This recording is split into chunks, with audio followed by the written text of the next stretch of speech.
Ассалаумағалейкум, ардақты ағайын.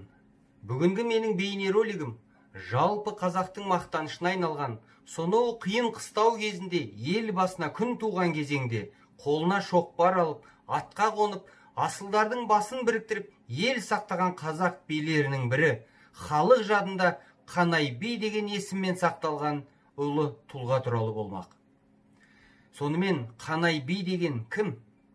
Қанай шамамен 1695 жылы Арғынның бетке ұстар отбасыларының бірінде дүниеге келді. Қанайдың арғы атасы кезінде Орыс ханның кеңесшісі болған, одан кейін Қазақ хандығының негізін Керей мен Жәнібекпен бірге қалаған атақты Қодан Тайшы болған. Осы Қодан Тайшының ұлы Әбілқайыр хандығының бас батыры болған Ақжол би де Қанайдың тікелей бабасы. Әкесі Құтымбет пен атасы Амалдық та Арғынның Атығай қарауыл руларының билері болып, атақтары Сарыарқаға жайылған беделді азаматтар болған. Әрине осындай керемет отбасында дүниеге келген Қанай да жерде қалуы мүмкін емес еді. Тектіден текті туады демекші, Қанай да жастайынан ел басқару ісіне араласып, небәрі 13-14 жасында би атағына ие болып, қалың Арғынның ішіндегі жер, жесір, барымта дауларын шешуге қатысады.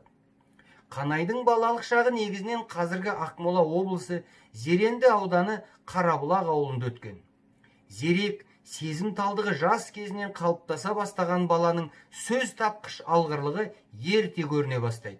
Бір күні әкесінің үйіне келіп отырған дәулетті бір қонақ, «Мына сүйекті ана балаға бере салыңдар» дегенде, жас Қанай еш кідірместен: «Ақсұңқар құс шашып жейді, қара құс астына басып жейді, ит сүйек жейді, адам ет жейді, еті жоқ сүйекті өзіңіз жеңіз» деп, еті жоқ жамбасты қонақтың өзіне кері қайтарып береді.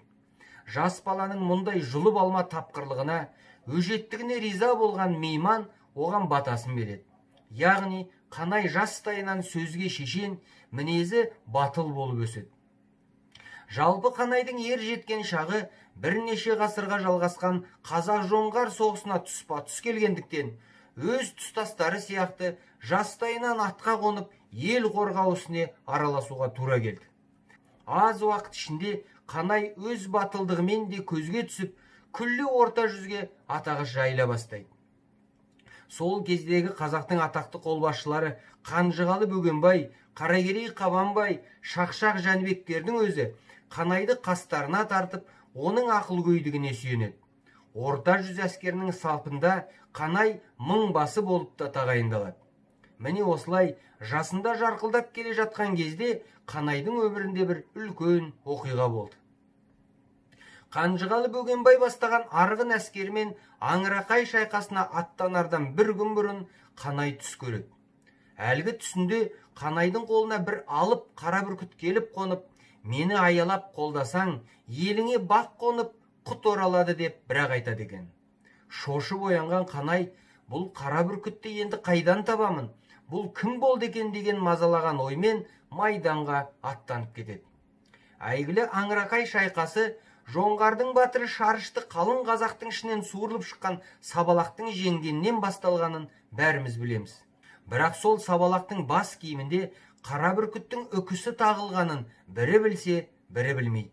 Және де ең алғашқы болып мұны Қанай би байқап, әлгі түсімдегі қара бүркіт дегеніміз мына жас бала екен ғой деп түсінеді. Аңырақай шайқасы аяқталып, әлгі Шарыштың басын алған Сабалақты Әбілқайыр бастаған ылғи ығай мен сығай отырған ордаға кіргізгенде, оған ең алғашқы болып құрмет көрсетіп, қасын отырғызған дәл осы Қанай болды. Кейін Сабалақтың арғы жағы төре екені анықталғанда, енді мұны қайтеміз деген сұрақ туады. Өйткені көзінен от шашып, екі білектен күш тасып тұрған жас төрені ешкім өз ұлысына апаруға ниет білдірмейді.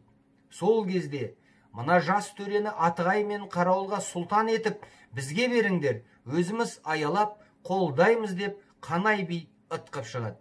Әрине, шешімі оп-оңай табылған іске қолдаушылар да табыла қалып, жас Сабалақты Абылай деген лақабатпен Атығай қарауыл руларының сұлтан етіп тағайындап, Қанай бидің аманатына береді.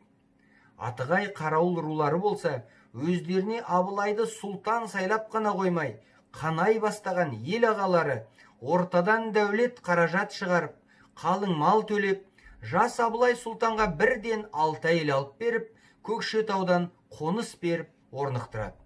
Міне сол кезде әлі есімі шықпаған жас Абылайдың саяси карьерасы осылай басталады.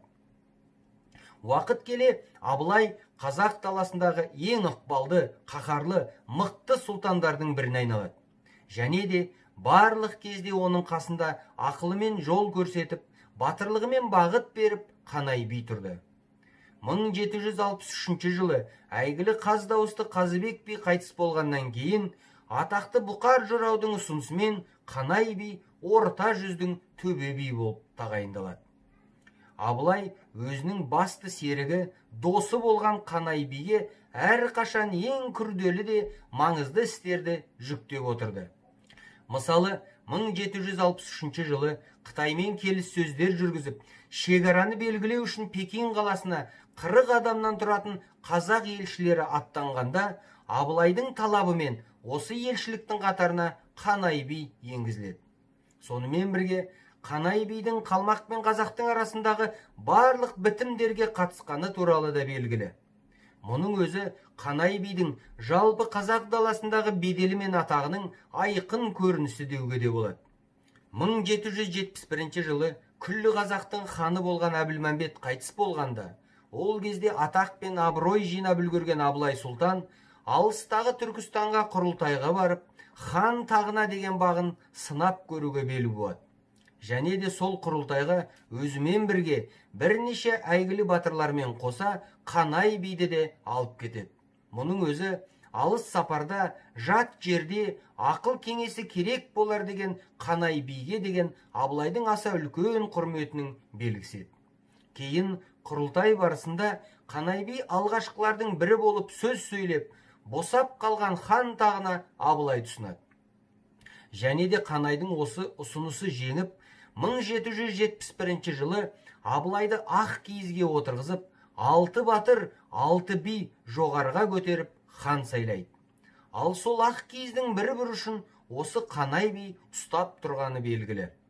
Сол кезден бастап қанай халық аузында ту бастар Абылайды хан көтерген қамқоры қарауылдың қанай шешен деген атқа ие болады. Бірақ Абылай қазақтың ханы болып тағайындалғаннан кейін де қанай биді Сарыарқаға жібермей өз қасында ұстайды.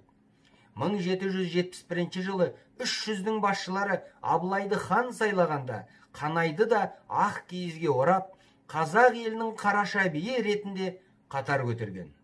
Яғни, енді қанай би кезіндегі Төле би, Қазыбек би, Әйтеке би секілді қазақ хандығының тізгінін ұстаған тұлғалардың біріне айналды. Алғашында қанай би Абылаймен бірге қалмақтың шаңды жорығын талқандауға қатысса, кейін Абылай хан оны Ташкенттің бегі қылып, осы қаланың тағдырын қолына береді. Қанай би шамамен 1780 жылы өзі басқарған Ташкенде қайтыс болып, Абылайдың бұйрығымен қасиетті Қожа Ахмет Яссауидің кесенесіне жерленеді. Бірақ қанай бидің артында оның қанатын кеңінен жайған ұрпағы қалып, сол ұрпақ күні бүгінге дейін ата жолын жалғастырып келеді. Мысалы, қанай бидің ұрпақтарының ішінде атақты Итқара батыр, Кеңес одағының батыры Мәлік Ғабдуллин, әйгілі математик Мыңбай Ысқақов, социалистік еңбек ері Баян Жанғалов, гидрогеолог ғалым Айтқажы Қазыбековтерді ерекше атап кетсек болады. Сонымен қатар, атақты балуан Шолақтың өзі қанай биге жиен болып келген. Ал тағы бір атақты қазақтың биі Дүйсен даналық өмір сабақтарын тура осы қанай биден алған екен. Сонымен қатар, қанай бидің шешендік сөздері де ел жадында сақталып, ауыздан ауызға таралып, бүгінге дейін жетіп отыр. Бірақ ең өкініштісі, сол қанай секілді қазақтың атақты билерінің есімі Қазақстан тарихы мен қазақ әдебиеті оқулықтарына енгізілмей, көптеген жағдайда жас буынға беймәлім болып келеді. Бірақ біз осы қанай секілді қазақ даналарының сөздері мен өсиеттерін мектеп пен басқа оқу орындарында дәріптеп, жастардың бойына сіңірсек, қаншама проблемалардан құтылып, нағыз ұлттық идеологияны қалыптастырар едік қой. Осы бейнероликті таратыңыздар. Орта жүздің төбе биі болған Қанай туралы жалпы қазақ білуі тиіс.